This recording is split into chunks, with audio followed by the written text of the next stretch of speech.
இத்தனை நாட்களா அரசியல் பேசாத ஒரு தற்குறி திடீர்னு நெய்வேலியில ரெய்டு வந்ததுக்கு பிறகு பேசுதுன்னா வாட என்னன்றத கண்டுபிடிப்போமா மாட்டோமா? இது என்ன பீகாரா? இது என்ன உத்தரப்பிரதேசமா? தமிழ்நாடு மாப்ள உன்னைய மாதிரி நூத்துக்கணக்கான அப்பன் தாத்தனெல்லாம் பாத்துட்டு வந்து நின்னுட்டு இருக்கோம். நீ பழனிக்கே பால்காவடி எடுத்தாலும் ஒரு அடி நகராது. ஒரு ரூல் ஒண்ணு போட்டாங்க, பஸ்ஸுக்குள்ளேயே இருக்கணுமா, பஸ் விட்டு வெளியில வரக்கூடாதா, கையை இவ்வளவுதான் தூக்கணுமா, கேட்டுக்க இப்படியே வரணுமா, மக்களுக்கு பார்த்து சிரிக்காத, மக்களை பார்த்து கையை சிரிக்காத, இப்படி எல்லாம்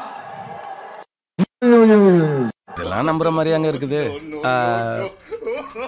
ஆரம்பத்தில் நானும் தான் நம்பினாதான் சோறு போடுன்னு தாத்தா சொன்னாரு. அதுல இருந்து நம்பிட்டேன். நீங்க சாப்பிடுறீங்களா? இல்ல உண்மைதான் நம்புறேன். நாகூர் ஆண்டவர் அரசு மருத்துவமனையில பிரசவம் பாக்குற டாக்டரே இல்லையா? அது என்னமா கொஞ்சம் கூட வெக்கப்படாம பேசிட்டேன். நாகூர்ல மருத்துவமனையில மகப்பேறு மருத்துவர் இருக்க மாட்டாங்க. நாகூர்ல தான் இப்ப மெடிக்கல் காலேஜ் ஹாஸ்பிட்டல் கட்டி ஒரு பெரிய பிரம்மாண்டமான மருத்துவமனை இருக்கு. அங்க போய் பார்க்க சொல்லுங்க, எத்தனை மகப்பேறு மருத்துவர்கள் இருக்காங்கன்னு தெரிய வரும். அதுக்கு ஒரு 6 கிலோமீட்டர் தான் வித்தியாசம். இந்த மருத்துவமனைக்கு பதிலாக தான் அங்க இன்னைக்கு மெடிக்கல் காலேஜ் ஹாஸ்பிட்டல் கட்டி 500 படுக்கைகள் கொண்ட மிகப்பெரிய மருத்துவமனை இருக்கு. இந்த நாகூர் மருத்துவமனையில் இல்லைன்னு சொல்றது யாரோ எழுதி கொடுத்து படிக்கிறது. நேரா போய் மெடிக்கல் காலேஜ் ஹாஸ்பிட்டல்ல அவங்க கட்சிக்காரங்கள போய் பார்த்தாங்கன்னா தெரியும் எத்தனை மருத்துவர்கள் இருக்காங்க.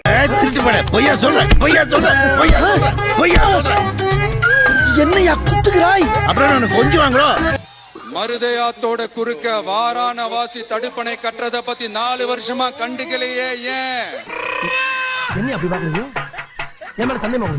அரியலூர்ல நேற்று பேசுகின்ற போது இவங்களும் தாவேக்காக ஒரு குற்றச்சாட்டு வைக்கிறாங்க. இன்றைக்கு அரியலூர் மாவட்டத்தினுடைய அப்போ நம்முடைய போக்குவரத்துறை அமைச்சர் அரியலூர் மாவட்டம் அவர் அதை தெளிவாக சொல்றாரு.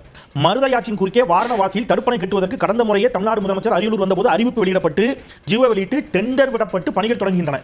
யாரு? சிவசங்கர் சொல்றாரு. என்னடா சிலிப்பு வேடிக்கையா இருக்குது. என்ன வேடிக்கை? என்ன டிக்கெட் போட்டு கண்காட்சியா காட்டிக்கிட்டு இருக்காங்க? கண்காட்சி இல்லடா, இது கண்கொள்ளா காட்சி. தமிழகத்தோட வறட்சியான மாவட்டங்கள முதல் வரிசையில காலங்காலமா இருக்கிற மாவட்டம் தான் நம்ம அரியலூர் மாவட்டம். சிமெண்ட் உற்பத்தியும் முந்திரி உற்பத்தியும் நடக்குது, பட்டாசு தொழிலும் கொஞ்சம் நடக்குது. ஆனா இங்க இருக்கிற இந்த தொழிலையாவது மேம்படுத்தலாம்னு இந்த கவர்மெண்ட் ஏதாவது யோசிக்குதான்னு கேட்டா ஜீரோ தான்.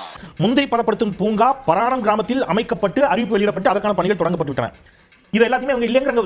இல்லைன்னு சொல்றாங்க. யாரோ எழுதி வாசிக்கிறாங்க. சரி. அரியலூர்ல போனப்போ நான் கரெக்டா அந்த ஊருக்கு போறதுக்கு முன்னாடி அந்த ஏரியாலேயே அந்த பவர் கட்டு, இந்த மாதிரி பவர் கட் பண்ணுவீங்க, கொஞ்சம் கட் பண்ணி தான் பாருங்களேன். வேகாந்தில எல்லாம் ஒண்ணும் குறைச்சிருக்காது உனக்கு. அவர் போகும்போது, அவர் பரப்புரைக்கு போகும்போது மின்சாரத்தை துண்டிச்சிடறாங்களாம். இந்த மாதிரி எவனாவது வந்தீங்க, எவனா இருந்தாலும் வெட்டுவேன். மின்சாரத்தை கட் பண்ணி விட்டுறாரா ஸ்டாலின். யாருக்கு பயந்து? விஜய்க்கு பயந்து. ஆமா, இது அவருக்கு வேலை. எந்த விஜய்? மாண்புமிகு அம்மா அவர்கள்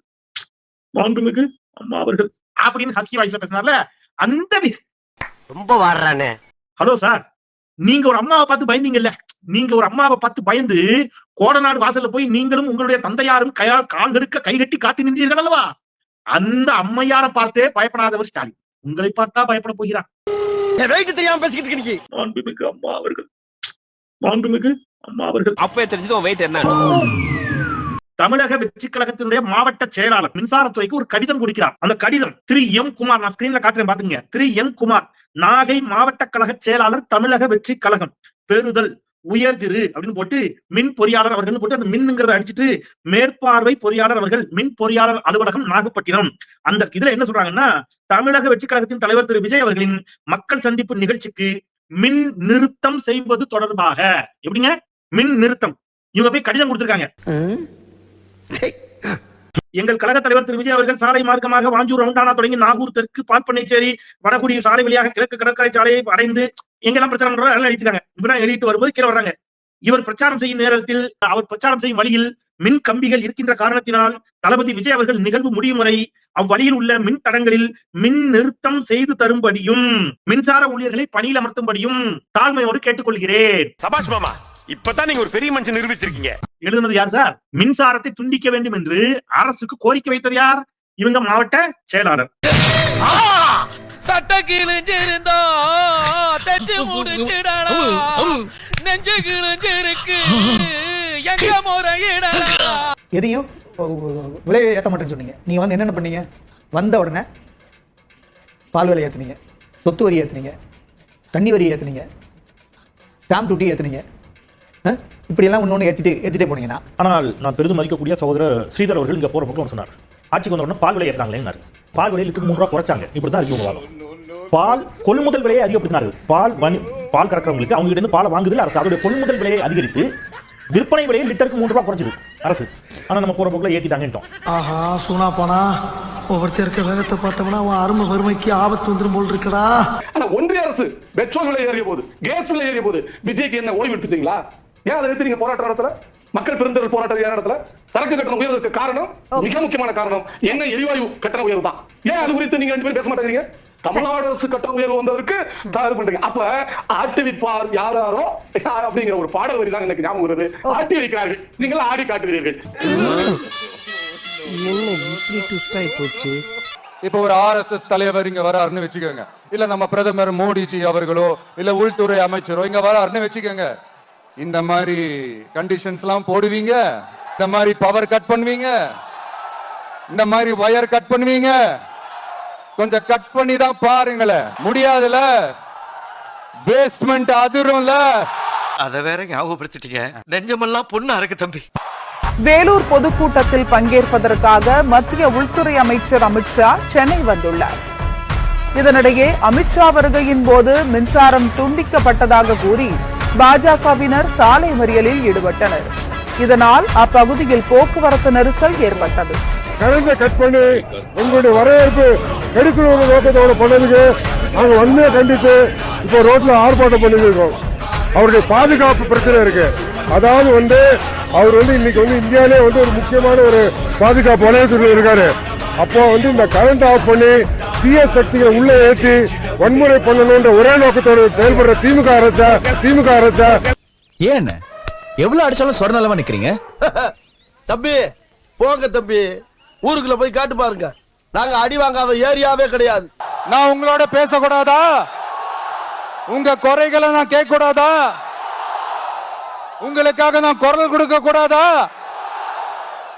திரு மன்சூர் அலிகான் 25,000, நடிகை பிரகதி 1000, நடிகை கௌதமி 1000, தொல் திருமாவர்கள் 50,000, பிஜேஸ் 500 இல்ல புரியல. என்ன பாக்குறீங்க? இவன் ஒரு பிச்சைக்கார பையன். ஆட்சி மனோரமா அவர்கள் 25,000, இளைய தளபதி விஜய் ரசிகர் மன்றத்தின் சார்பில் 500 ரூபாய், இளைய தளபதி விஜய் ரசிகர் மன்றத்தின் சார்பில் 500 ரூபாய், குட்டி பத்மனி 5000, புக்கடம் கோபால் சத்யராஜ் மேக்கப் 1000, நடிகர் மோகன்தாஸ் 100, நடிகர் RV பரதன் 1 லட்சம், தயாரிப்பாளர் KR 5000, சிவராமனின் மகன் பாலமுருகன் 101, திரு சிம்பு அவர்கள் 2 லட்சம். இவருதான் மானஸ்தன். வணக்கம். மானஸ்தனா? மூஞ்சி பார்த்தா அப்படி தெரியலையே. பேர் வைக்கும் போது குப்புறப்படுத்திருந்தாரு.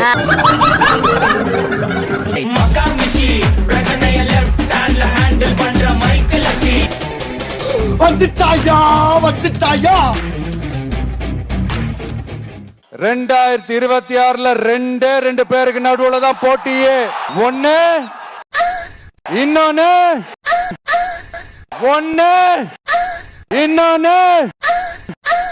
கொள்கைய சும்மா பேருக்கு மட்டும் வச்சுக்கிட்டு குடும்பத்தை வச்சு கொள்ளையடிக்கிற உங்களுக்கே இவ்வளவு இருந்தா சொந்தமா உழைச்சி சம்பாதிச்ச எனக்கு எவ்வளவு இருக்கும்? ஏண்டா உன்னை கஷ்டப்பட்டு பெத்து வளர்த்து படிக்க வச்சு கடனை உடனே வாங்கி கடை வச்சு கொடுத்த இந்த அப்பா உனக்கு தெரியல? திரும்பி நிக்கிறாருமா. நீ பிறக்கணுங்கிறதுக்கோசரம் எல்லா சாமியும் வேண்டின்னு மண் சோறு துண்ணு முட்டி போட்டு நடந்து உனக்கோசரமே கோயில அழிஞ்சுங்க இந்த லோகநாதன் உனக்கு தெரியல? அதான் மறைச்சு இதுமா. இது சினிமா கிடையாது. பின்னாடி கையை கட்டிக்கிட்டு இப்படி உடனே அப்படியே எலும்பு முறிவு மருத்துவர்கள் எல்லாம் நீ பார்க்க முடியாது. இங்க பாலத்துல இருந்து ரயில்வே ஸ்டேஷனுக்கு தாண்டது இந்த குரங்கு வேலை, இந்த குருவி வேலை எல்லாம் இங்க பார்க்க முடியாது. ஒரே மேடை, லைவ் கேமரா போடுவான். நீ விசுவாசமா நினைக்கக்கூடிய உன்னுடைய சேனல்ஸ் பத்திரிகையாளர்கள் எல்லாரையும் கூப்பிட்டுவா. அவங்க முன்னாடியே டிபேட் நடத்துவான். போராடி நீ ஜெயிச்சிரு. போராடலாம் வேணாம். 4 டிபேட்டுக்கு நறுக்குன்னு கேட்கிற கேள்விகளுக்கு பதில் சொல்லிரு. நீ எங்களை ஆளுவதற்கு தகுதி இருக்குன்றது கூட நாங்க நினைக்கலாம். என்ன நீ ட்ரை பண்ற? ஒண்ணும் நடக்காதுடா. ஆமா, எங்களோடு அரசியல் பேசுவதற்கே தகுதி இல்ல. இத்தனை நாட்கள் அரசியல் பேசாத ஒரு தற்குறி திடீர்னு நெய்வேலியில ரெய்டு வந்ததுக்கு பிறகு பேசுதுன்னா வாட என்னன்றத கண்டுபிடிப்போமா மாட்டோமா? இது என்ன பீகாரா? இது என்ன உத்தரப்பிரதேசமா? தமிழ்நாடு மாப்ள உன்னைய மாதிரி 100 கணக்கான அப்பன் தாத்தனெல்லாம் பாத்துட்டு வந்து நின்னுட்டு இருக்கோம். நீ பழனிக்கே பால் காவடி எடுத்தாலும் ஒரு அடி நகராது. தமிழ்நாட்டில் இருக்கக்கூடிய ஒரு பெருங்கூட்டத்தை ஏமாற்றுவதற்கு எம்ஜிஆர் வச்சு எப்படி அண்ணா அப்படிங்கிற பேர்ல நம்ம டிராப் பண்ணி உள்ள இறக்கணுமோ அதே போல ஒருபடி எக்ஸ்ட்ரா ஒரு கரண்டி பெரியார், ஒரு கரண்டி அம்பேத்கர், தேவையான அளவு அஞ்சலி அம்மாள், தேவையான அளவு காமராஜர், சிறிதளவு வேலுநாச்சியார், இப்படி எல்லாம் சேர்த்து போட்டு நம்ம சமைச்சோம்னா விஜய் என்கிற அருமருந்து நம்ம படைச்சிடலாம்னு நினைக்கிறான். அது அதை எட்டி உதைக்கிற உதையில நம்ம ஏரியாவில் சுத்தி இருக்கிற நாய் கூட அதை சாப்பிடக்கூடாது. இல்லாட்டி ஒரு 10 வருஷம் கழிச்சு இதே மாதிரி ஒரு மேடையை போட்டுட்டு இந்த தமிழக வெற்றி கழகம் என்கிற ஒரு கட்சி அந்த ரேஞ்சே அதுக்கு கொடுக்க கூடாது. நீ உன் வாழ்க்கையில சந்திக்கிற முதல் தேர்தல் இதுதான், கடைசி தேர்தல் இதுதான். சவால் விடுறேன், ஒரே ஒரு மேடை போட்டு சனாதனம்னா என்னன்னு பேசிவிடு. நீ பேசு. சனாதனத்தை ஒழிப்பதெல்லாம் வேணாம். சனாதனம் நம்மளை எப்படி எல்லாம் கடந்த காலங்களில் அடிமைப்படுத்தி இருந்ததுன்னு பேசுறேன். உனக்கு தெம்பு இருந்தா, தில்லு இருந்தா, திராணி இருந்தா செய்ய. அனைவரும் சமம் அப்படின்னு சொன்ன அடுத்த செகண்டே யாரும் கோச்சுக்குவாங்களோன்னு பகவத்கீதையை கையில வாங்கின தற்கொலை. உனக்கு இங்க இருக்கக்கூடிய சமூக சூழலையே புரிந்து கொள்ள முடியாது. நல்ல பட்டை அடிச்சுக்கிட்டு ருத்ராட்ச கொட்டையை போட்டுக்கிட்டு திராவிடர் கழக மீட்டிங்ல வந்து உட்காரக்கூடிய பல தாத்தாக்கள்ல என் தாத்தாவும் ஒரு ஆளு. எங்க கூட்டத்தில் இருக்கக்கூடிய எல்லா தாத்தாவும் அப்படி வந்து உட்கார்ந்தாங்க. நீ எங்க கிட்ட வந்து பகுத்தறிவு பத்தி பேசக்கூடிய பெரியாரை நான் பாடம் எடுக்கிறேன். உனக்கே பெரியார் யாருன்னு கட்சி ஆரம்பிக்கிற அன்னைக்கு தான் தெரியும். இதுக்கு முன்னால ஒரு அவமானப்பட்டதே இல்லையா? நீ வந்து புதிய கல்விக் கொள்கையை ஏத்துக்கிட்டாங்கன்னா காசு தருவேன், இல்லாட்டி 2700 கோடி ரூபாய் நிறுத்தி வைப்பேன் ஒன்றிய அரசு சொல்றான். நாம உட்கார்ந்து சண்டை போட்டுக்கிட்டு இருக்கிறோம். குறுக்க கௌசிக்கு வந்தான்னு இந்த நாயை இறக்கி விட்டு இவங்களோட சண்டை போடுன்னு நம்மள மோத விடுறாங்க. எங்களுக்கு இருக்க தகுதிக்கு, எங்களுக்கு இருக்கிற திறமைக்கு நாங்க சண்டை போட வேண்டிய இடமே வேறடா. நீ ஏன்டா குறுக்க வந்துகிட்டே இருக்கு? நான் முதல்ல சொன்ன மாதிரி தான், அது ஒரு சின்ன நகைச்சுவை, இது கொஞ்சம் பெரிய நகைச்சுவை. இந்த வீடியோ உங்களுக்கு பிடிச்சிருந்தா கண்டிப்பா லைக் பண்ண மறக்காதீங்க. அப்படியே உங்க நண்பர்களுக்கும் ஷேர் பண்ணுங்க. நீங்க பண்ற ஒவ்வொரு லைக்கும் தான் இந்த வீடியோவை மற்ற நண்பர்களுக்கும் கொண்டு போய் சேர்க்கும். மறக்காம சப்ஸ்கிரைப் பண்ணுங்க. உங்க கருத்துக்களையும் கமெண்ட் பாக்ஸ்ல பதிவு பண்ணுங்க.